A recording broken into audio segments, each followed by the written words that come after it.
Hey guys, my name is Jamie Domino. We're here for Rolling the Rock's third episode. My buddy Cam here put in an indoor simulator for very low cost, and I really wanted to get some details on how we did all that for you. So anyone who's got the space at home can get that done. I'm gonna have him kind of take the show on how he did all that. As we know, setting up something that looks like this can be a pretty daunting task, and you did this in a matter of 1 or 2 months progressively? Yeah, a couple months. It kind of pieced together over time. Yeah. But yeah, this is where it's at now, and I'm pretty happy with it. Nice. Yeah, so I'm gonna, like I said, let him take the show, go run through some prices so everybody at home can take some notes on how to do this. And if you got the space at home, hopefully you can copycat this. Yeah, absolutely. So, in the last 5-6 years, I would say simulators have become more accessible to people, the average consumer. It's not necessarily a $10,000, $15,000 investment anymore.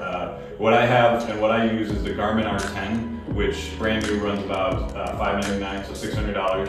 I actually got a smoking deal on it from secondswing.com. We're not promoted by them, but we'll take that if you want to send it to us. So I got it from them for about $450. It was an open box. It was basically brand new. The warranty still works. All the subscriptions to the softwares are still there. So I used the Garmin R10, which is essentially a radar monitor that tracks your club and your ball as you hit it. It gives you real-time data. It's an outdoor launch monitor if you want to take it to the range, but it's also obviously an indoor simulator with a variety of different softwares that you can run with it.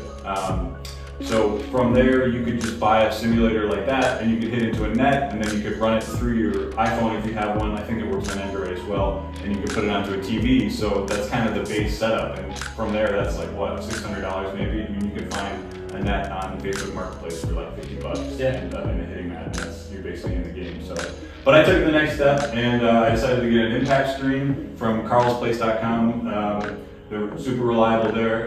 It costs about $250. That's something that you are going to have to replace after a handful of years, depending on how beat up it gets. But it's taken the beating that I've given on it pretty good thus far. I've hit a ton of balls in the last month or so, and it's holding up great. I also have a projector. I got a BenQ projector for about $250. It's a great brand. It's not a short throw projector, so it has to be a little bit of weight back. But there's all sorts of different options you can do if you look into it in terms of what you need. But it's mostly about the space that you have. So I took a screen and bought it on the size of the space that I had, and I bought the projector that would work well on that. So basically, those three components added up to maybe around $1,000. From there were some things like the curtains, the net, and I did some framing. But I bought some EMT piping in order to build my own frame, because if you buy the enclosures that are online, they're like $1,500, and it's like, how could it cost so much? It's literally just pipe and fabric. But so I decided to do it myself. I bought the piping, I bracketed it to the walls, and I used a metal wire with a turnbuckle on top to hold it up, and it turned out pretty great. It looks cleaner than I thought it would going in, so there's still some adjustment that needs to be made, but I think I'm pretty happy with it where it is right now, and yeah, we can maybe give it a test run. What do you say? Yeah, let's play some golf, man. Let's do it.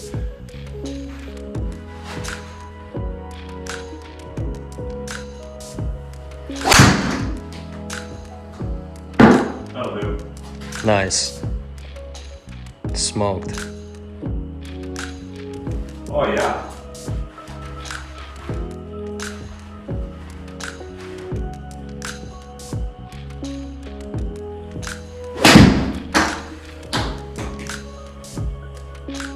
Right. You okay? Good shot. All right, time for putting. All right. Now, this is one of my favorite parts where I make up all the strokes. You want to give an explanation? You want me to? Yeah, no, I'll explain it. So, depending on how close we hit it, we use this putting mat here to decide how many putts we take.